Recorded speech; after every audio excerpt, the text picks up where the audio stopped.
Or yeah. Okay, welcome everyone. Welcome to NMBF Coffee Chats. It's a discussion forum. Essentially, it's part of a church to serve the society, and we often discuss topics that affect the society, the community, and we on Thursdays we meet at 12 p.m. on Zoom to discuss especially subject matters that are related to our precious seniors, whom we lovingly call golden jewels. And so we have been doing a series of talks on different subjects, issues. Recently, we did one on will execution, and I think we'll soon be following it up with a subject on taxation for seniors. I was looking for someone to speak on this Thursday, and I was really searching, and I saw Himanshu Rath's website, Age Well Foundation, and as I read it, I found such clear understanding on what are some of the issues that our seniors face, and that was really very encouraging for me to read, because here is somebody who understands what seniors go through. And it was also amazing to see. I mean, I heard his talk, on his channel, and he was so much on point with yeah, so much updated, so on point, and with what the seniors are going in. And I felt it was so good. And when I called him, I couldn't believe he was so friendly, so approachable, and so free. And he immediately agreed. This all happened yesterday to come on board. And so thank you, Himanshu ji. Himanshu ji has also appeared years back on Satyamev Jayate, in the Amir Khan talk show, and he spent years studying, researching, and serving the seniors. So we are so thankful to God that you are here, Himanshu ji. Over to you to lead us in a discussion, in a talk, and then we followed by discussion. All right, welcome everyone. To begin with, I must thank you all for this opportunity, particularly Abhijit ji. I don't know if you have any idea about what AgeWell is. I manage an organization called AgeWell Foundation, which I started way back in 1999. I was all of 40 then. And, in this particular region, in the Asian region particularly, we all talk about long age. The only blessing perhaps is Jug Jug Jio, uh, be a centurion. It's in our nomenclature. Even when we are talking to a friend or somebody, we would very casually say, "Oh, I was thinking about you. You are going to live for 100 years." So that's a wish, which is a regional concept. Like you go through entire Shakespeare, you go through Russian literature, German literature, Spanish literature. Nowhere does anyone say be a centurion. There is no blessing like be a centurion. The only blessing perhaps is may God bless you. The God may bless you with whatever the God wants to bless you with. But here we become God ourselves and we wish the other person to live for as long as possible. But within the four walls of our families, old people are rejected. They are found to be in the way, which is a reality. And most old people face this one way or the other. There are large number of families where you have sandwich generation. You have very old people, slightly lesser old people, and then younger people, and maybe even more younger people. But the problem for any old person remains the same, more or less. Primarily because in our country, old age is a new phenomenon. Like those who are in their 70s, 80s, 90s, or above, most of them have not seen their own parents living that long. Like I myself, I'm 67 plus. But I lost my mother when she was only 54. Now, in spite of my MBA degree and traveling around the world and participating with everything else, I still believed that 54 is the cutoff point in my life. And beyond 54, when I'm living, it's a bonus that I continue to live. Because my mother passed away at 54, ideally, I should also have passed away at 54. Most of us would have some such experiences. Earlier on, somebody popping off at around 60, 65 was considered normal. And this was normal till about 10, 15 years back only.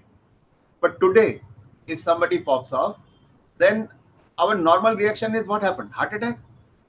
Was this person diabetic? Like, how can anyone die in the 60s? Everyone lives till 80, 90 comfortably. But then there comes in all the problems. One, we are not prepared for that old age because we have not seen our own parents living that long. Two, whatever work that we do, it is in our nomenclature that around 60 everyone retires.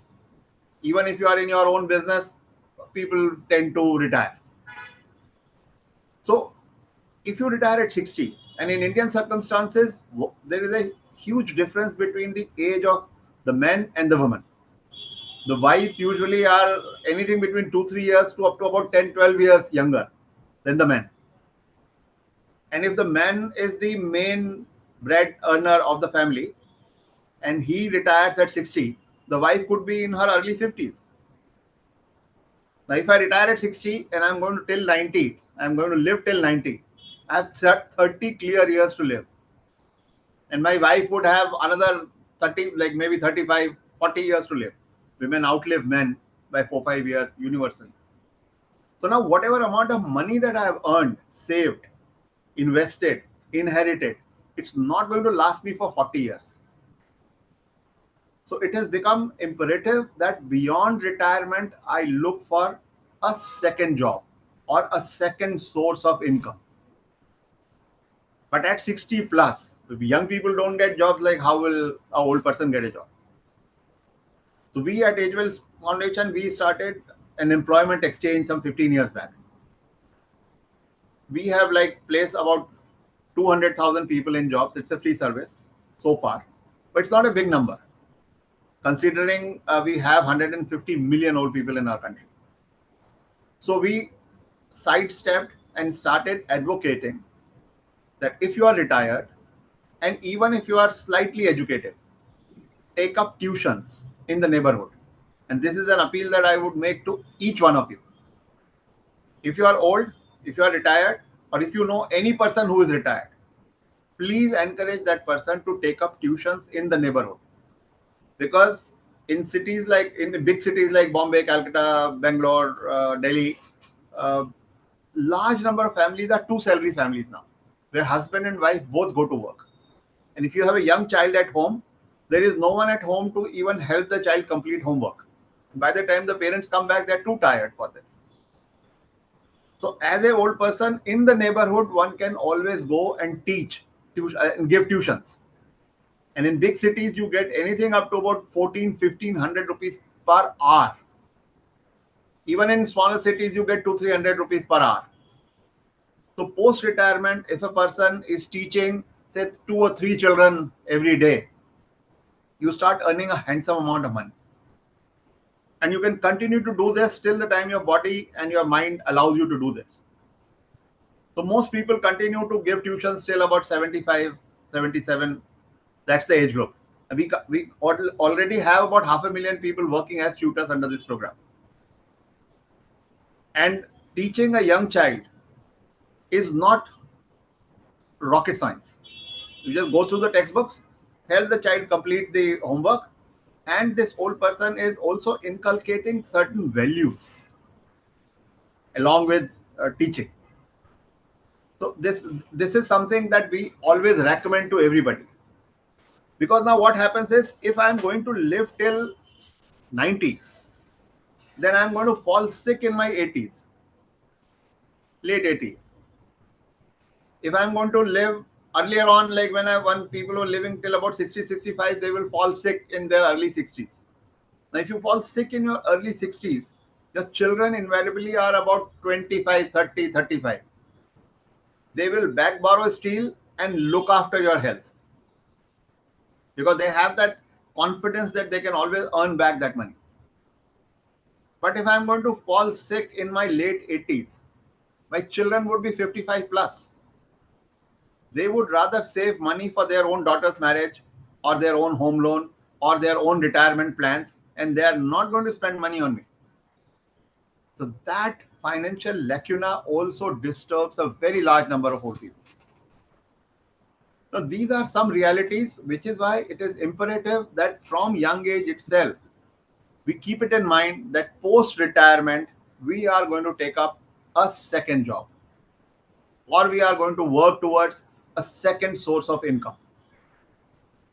Because unlike earlier times, when your grandchild would come, you give a 10 rupee note. The grandchild was very happy with that 10 rupee note because they could go and buy chocolates or biscuits or something. But today, you try giving a 10 rupee note to a grandchild, they'll just throw it back. They are not interested in 10 bucks anymore. Like the minimum is at least about 200 or 500 bucks. Now, where does that money come from when you don't have money for yourself? So, these economic things are very, very, very important. Now, in all this, the worst part is entry of electronics in our lives. Everybody, every individual is busy with cell phone, right?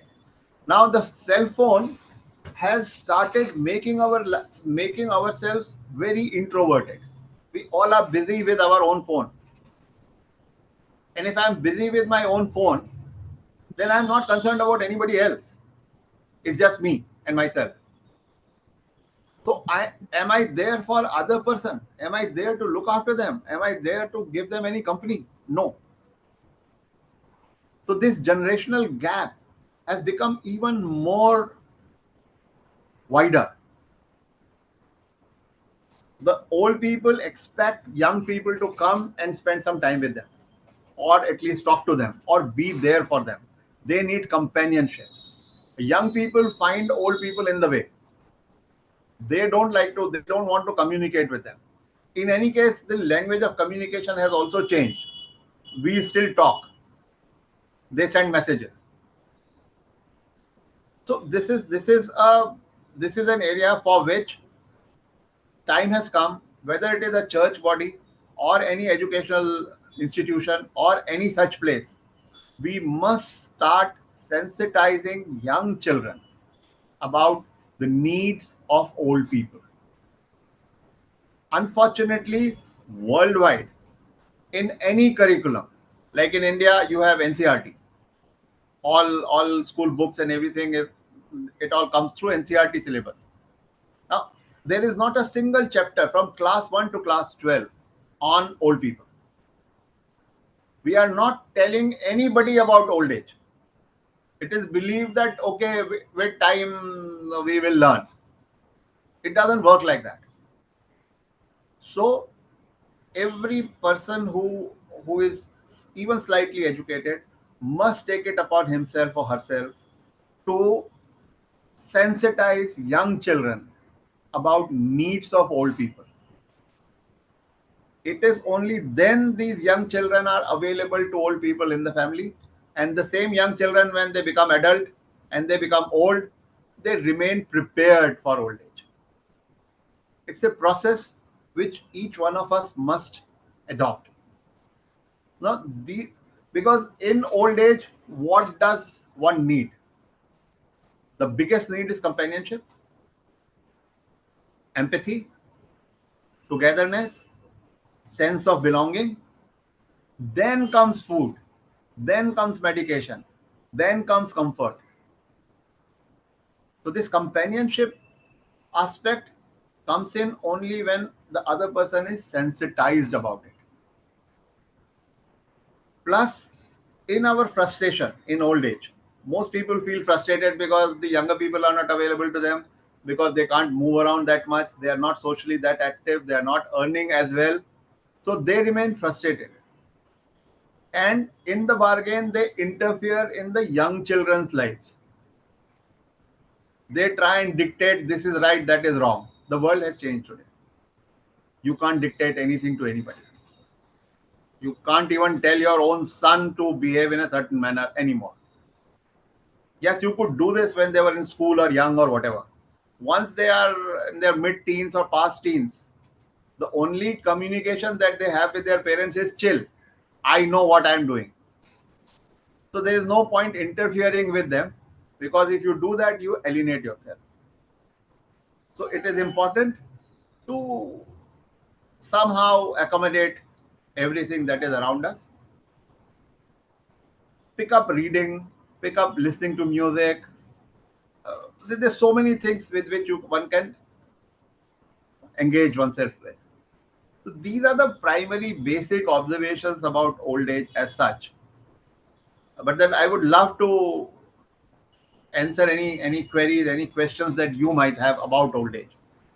It may not be your own personal question, it could be a general question, but then I think that would be a much more interesting format. Yeah. Okay, I think before we go into that, I would just like to share some information about Himanshu ji quickly as we go into the Q&A. This is the website of Age Well Foundation. It's a very well researched website. Please go ahead and see it. You will educate yourself, you will learn something that you haven't seen before. It's so well done. And please listen to this talk of Himanshu ji. I was really amazed to see the clarity with which he speaks. I've not come across anybody with such great insights. So look at the kind of work they have done: distribution of wheelchair, and daddle diapers and walkers and food packets, and the awards and recognitions that they have received. It's really, really commendable. Yeah, and this is Himanshu ji's LinkedIn website. Please do connect with them. We all have to network and work together. There is a big challenge of seniors, and so many of them are not even having enough support. Yeah, founder and chairman of Age World Foundation India, chairman working group of on awareness and capacity building for senior citizen, Ministry of Social Justice and Empowerment, Government of India, member subgroup on elderly care under Niti Aayog CSOs Standing Committee, Government of India, member committee of experts on This impact is of. not about me. Let's talk about old people. Yeah, yeah, yeah, yeah, yeah. But please go ahead There's and hardly anything in this. please go ahead and read this, and truly, it's just wonderful to know Himanshu ji is very eager to help the society, help the seniors. Yeah. Okay, right now over to the Q&A, and for this we can, I understand last time some of the seniors were reluctant to ask questions on live stream. So we will cut it now, but we will be back with Himanshu ji very soon in one of these days. अभी तो ये connection चालू रहेगा.